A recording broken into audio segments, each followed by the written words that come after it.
Olá, amigos. Queremos dar as boas-vindas a você que sintonizou sua TV agora no nosso programa Apocalipse, Medo ou Esperança? Você deve ter muitas perguntas inquietantes que parece que pouquíssimas pessoas no mundo sabem a resposta. Por exemplo, quem é a besta do Apocalipse? Realmente vai acontecer o fim do mundo? Será que vai haver algo no ano 2012? Quais são as 7 pragas que as pessoas tanto falam? E por que há tantas religiões? Estas perguntas nós temos como resposta na Bíblia, a Palavra de Deus. E eu gostaria de convidar você para que estudássemos juntos, para que nós pudéssemos entender as coisas que o Senhor Deus deixou para nós. Nenhuma pessoa pode abrir a Palavra de Deus sem pedir orientação do Espírito Santo. O Espírito Santo é como um professor. Ele é quem ensina, ele é que diz a maneira como devemos estudar a Palavra de Deus. Vamos orar? Eu quero orar por você. Misericordioso Deus e Pai que estás nos céus, em nome de Jesus, eu quero te agradecer por ter deixado a Bíblia e também porque nos prometestes mandar o teu Santo Espírito para nos fazer compreender. Queira abençoar essa pessoa que está agora estudando conosco. Em nome de Jesus. Amém. A maior parte das pessoas que entram em contato com a Bíblia ficam impressionadas de ver quantas histórias interessantes a Bíblia possui. As pessoas gostam de ler o livro de Salmos, os evangelhos que contam a respeito da vida de Jesus, mas quando chega no livro do Apocalipse, as pessoas ficam chateadas porque é um livro cheio de símbolos diferente, mas a própria palavra Apocalipse, abra sua Bíblia comigo, vai lá e pega a sua Bíblia e tenta abrir. Ela começa dizendo Apocalipse significa revelar ou descobrir. É como se alguém tivesse aberto a cortina do tempo e tivesse feito com que você visse atrás dos símbolos.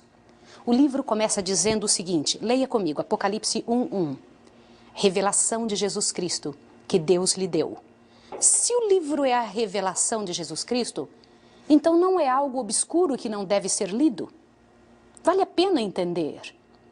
Este livro, o livro de Apocalipse, expõe um terrível conflito que alcança dimensões cósmicas, no qual existe um vilão implacável e um herói que impressiona. A maior parte das pessoas não entende que este herói, que o livro de Apocalipse fala, é o Senhor Jesus Cristo, que é identificado na Bíblia por 38 nomes diferentes.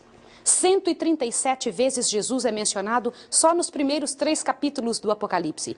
E se você folhear todas as Bíblias e tentar marcar, você vai encontrar 250 referências ao próprio Jesus nesse livro todo. Então é um livro que deve ser lido. O livro de Apocalipse passou por 5 etapas até chegar até nós.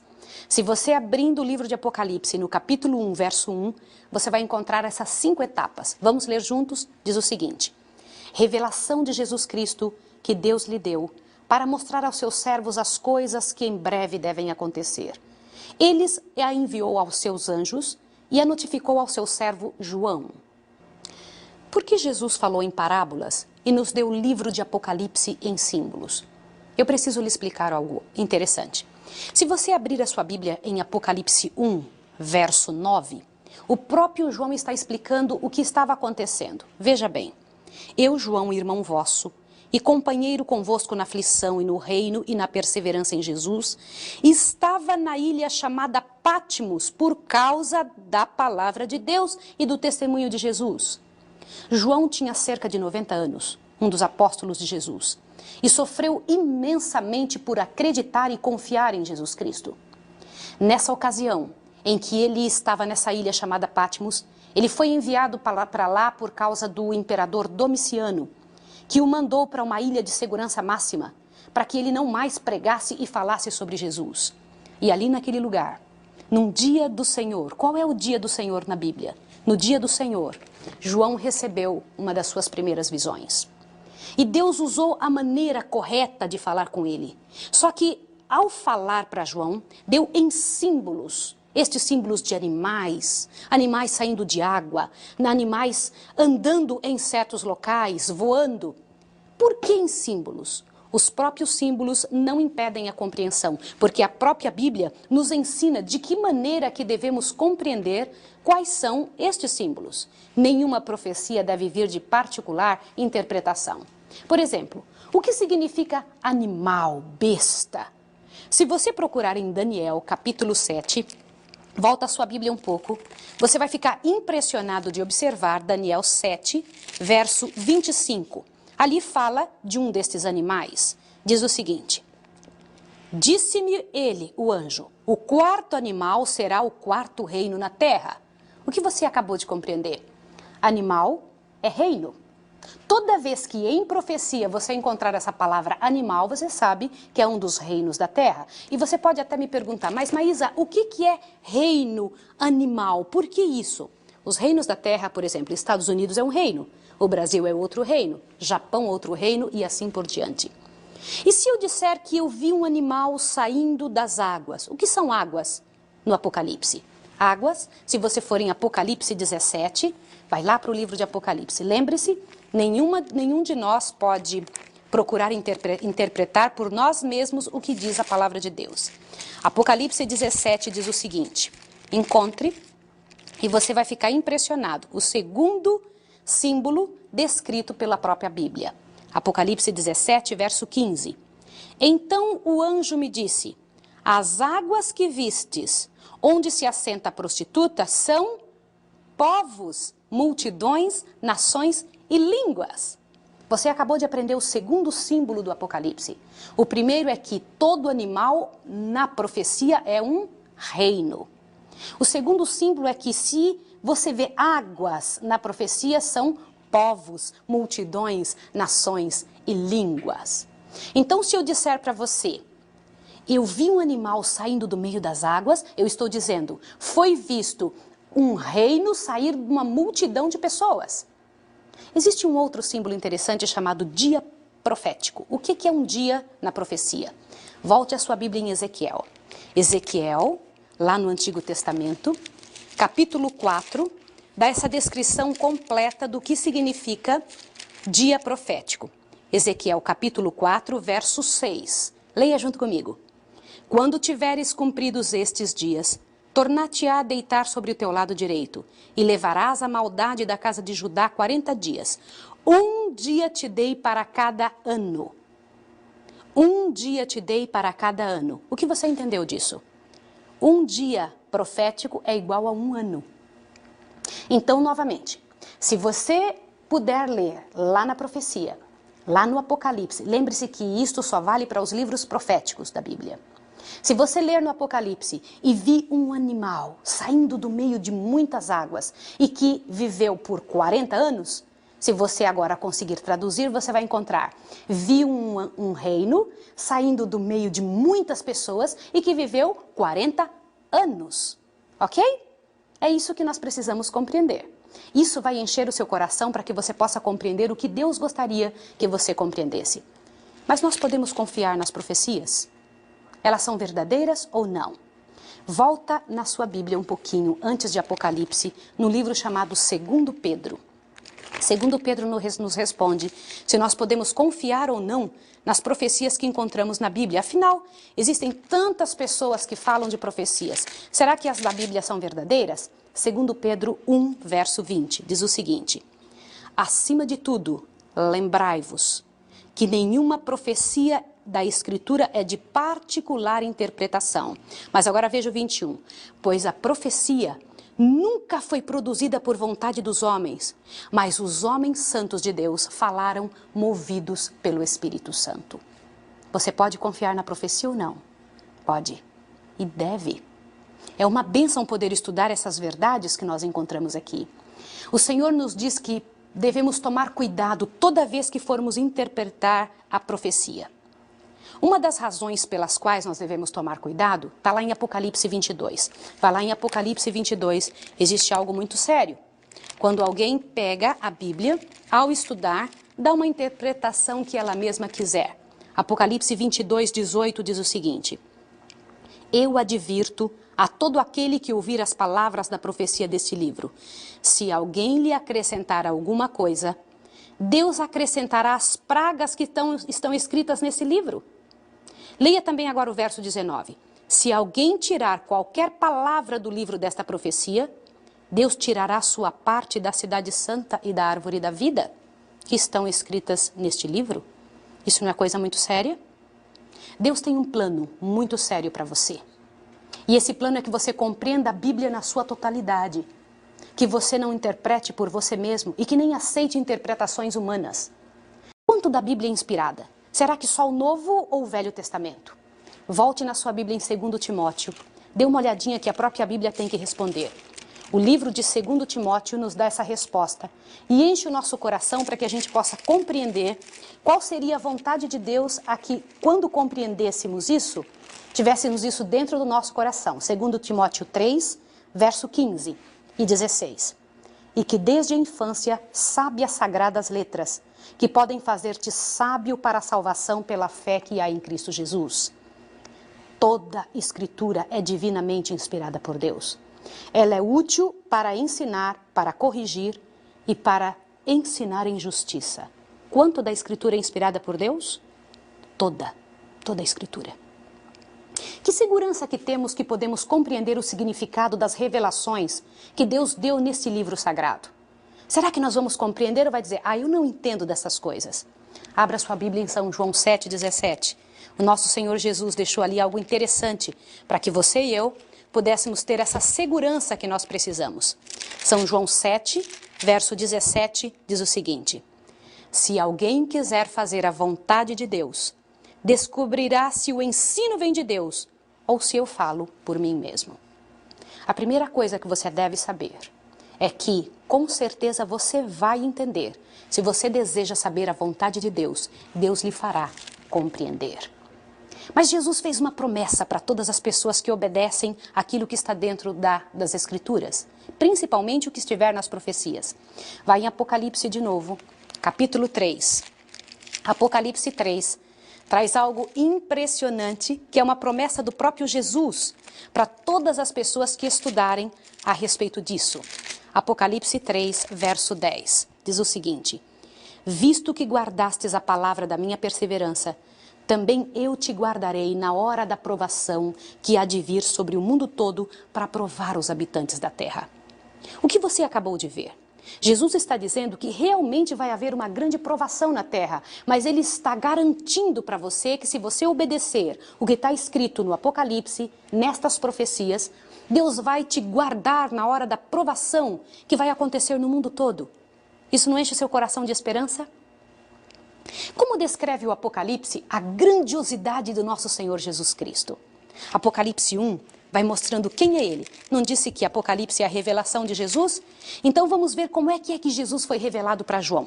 Apocalipse 1, do verso 13 em diante. Diz: no meio dos 7 candeeiros, vi alguém semelhante ao Filho do Homem, vestido com roupas talares, cingido à altura do peito com um cinto de ouro. Parece bonito, não é? A sua cabeça tinha cabelos como a branca lã.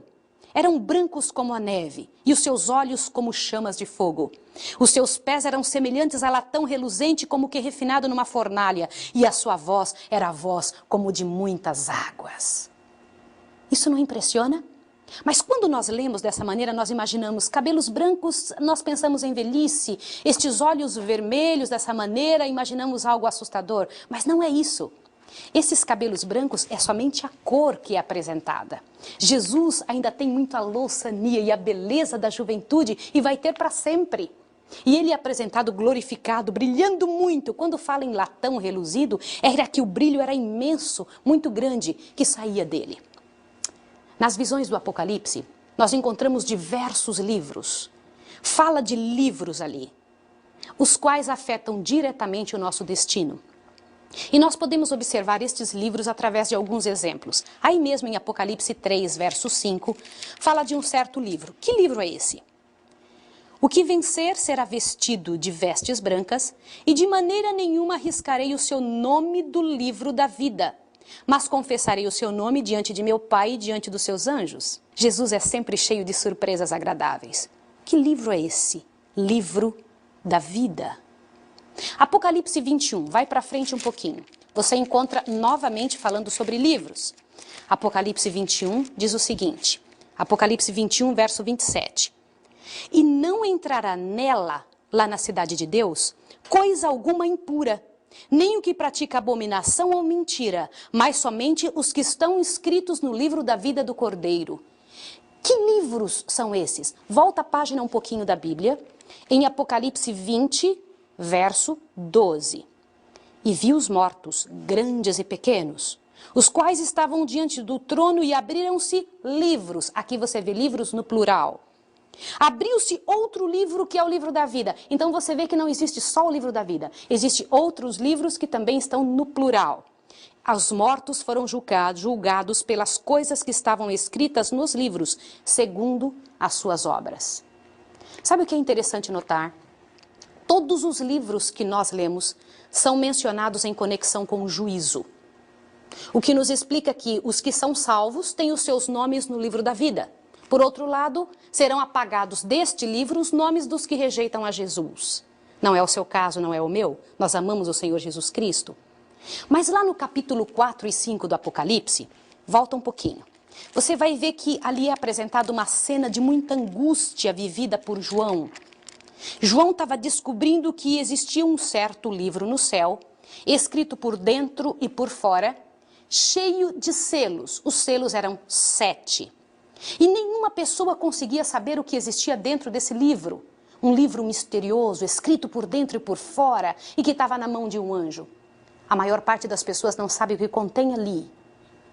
E foi perguntado quem foi o único ser em todo o universo capaz de abrir esse livro dos 7 selos. Apocalipse 5, verso 1.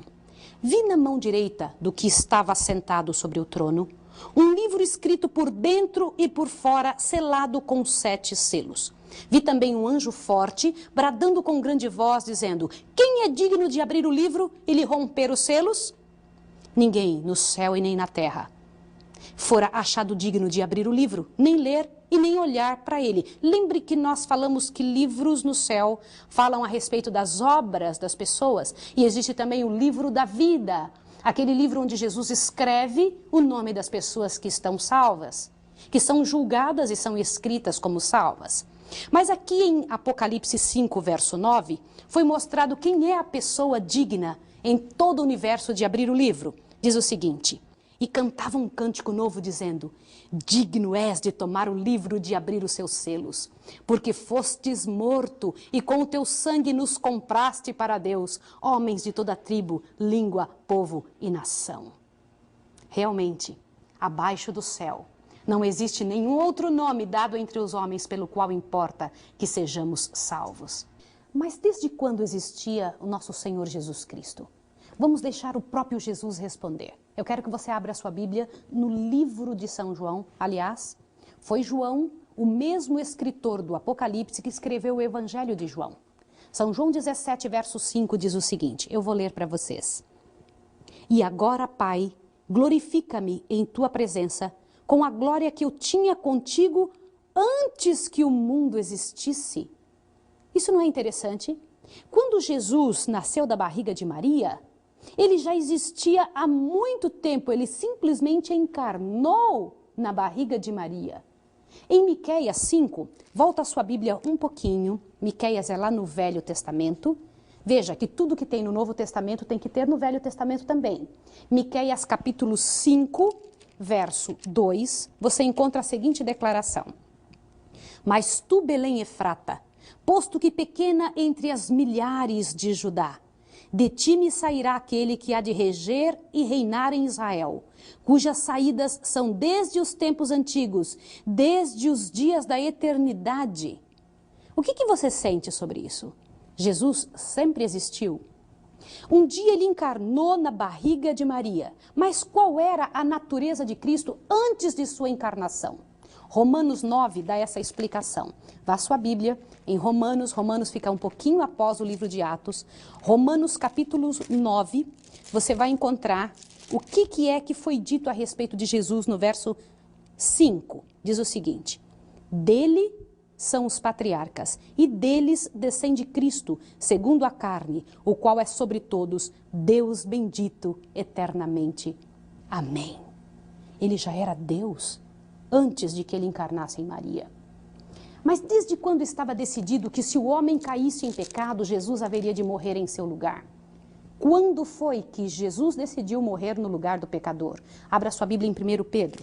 Um pouquinho para frente, um pouquinho antes de Apocalipse, você encontra 1 Pedro, um dos versos fantásticos da Bíblia, que explica quando foi que Jesus decidiu morrer por mim e por você. 1 Pedro 1, verso 18, 19 e 20. Olhe bem. Diz o seguinte: sabendo que não foi com coisas corruptíveis, como prata ou ouro, que fostes resgatados da vossa vã maneira de viver, a qual por tradição recebestes dos vossos pais, mas com o precioso sangue de Cristo, como o de um cordeiro sem defeito e sem mácula, o qual, na verdade, foi conhecido antes da fundação do mundo e revelado para nós, manifesto para nós nesses últimos tempos. Quando foi? Antes da fundação do mundo. Não te enche o coração que Jesus se entrega antes de você pecar? Ele diz: se um dia eles pecarem, eu vou dar a vida para ele, por eles e para cada um deles. Mas quão abrangente é a capacidade salvadora de nosso Senhor Jesus Cristo? Será que Ele pode salvar até um determinado pecado? Ou Ele pode salvar completamente? Hebreus, vai na sua Bíblia em Hebreus, tem essa resposta para nós. Hebreus 7, quando você encontra essa declaração, eu queria que seu coração se enchesse de alegria. Hebreus 7, verso 25, nos dá essa resposta. Portanto, pode também salvar perfeitamente os que por ele se chegam a Deus, vivendo sempre para interceder por eles. Como você se sente, meu amigo, ao saber que mesmo antes de todas as coisas acontecerem, antes mesmo de haver qualquer pecado, antes mesmo de qualquer tristeza acontecer nessa terra, o Senhor Jesus Cristo já tinha feito um plano junto com seu Pai, de que haveria de dar a vida por você, antes que você pecasse, e se você pecasse? O perdão é assim, é algo que é capaz de existir antes que a ofensa aconteça. Esse é o perdão de Deus, é dessa forma que acontece. Você entende agora, através de todas essas coisas que nós acabamos de estudar, dos primeiros versículos de Apocalipse, por que é que o inimigo de nossas almas não deseja que nós estudemos esse livro? O livro do Apocalipse está cheio de mensagens de esperança, de revelação do Senhor Jesus Cristo, e é capaz de fazer mudar a sua vida, a minha e a vida do mundo. Eu gostaria que você estudasse, que você compreendesse a respeito de cada uma dessas verdades. E se você e eu continuarmos estudando, no final você vai ver que existem tantas verdades escondidas e que você vai poder ser porta-voz dessas verdades para explicar para os seus amigos, para a sua família e para muitas outras pessoas. Eu espero encontrar você outra vez no nosso próximo estudo, quando estudaremos mais alguns detalhes. Não se esqueça, o livro do Apocalipse é capaz de responder perguntas incríveis como: quem é a besta do Apocalipse? De onde vem esse número 666? Eu espero você a próxima vez. Agora eu quero orar por você. Pedir que esse Jesus que nos ama tanto possa abençoar sua casa, a minha casa, a nossa vida. Vamos orar? Misericordioso Deus e Pai que estás nos céus, em nome de Jesus Cristo, teu Filho, eu quero lhe agradecer pelo privilégio que temos de ter a Bíblia, as verdades contidas no livro sagrado. Abençoa essa pessoa que acabou de estudar com as bênçãos que o Apocalipse disse que daria, que o Senhor disse que daria para quem ouve, para quem lê e para quem guarda. Em nome de Jesus. Amém. Até lá. Se você deseja saber mais sobre esse ou outros assuntos relacionados ao Apocalipse e sobre a volta de Jesus, entre em contato conosco e receba um estudo sobre as revelações do Apocalipse. E saiba mais sobre as incríveis profecias deixadas na Bíblia por Jesus e sobre a sua segunda vinda. Nos vemos sábado que vem neste mesmo horário. Que Deus te abençoe. Até lá!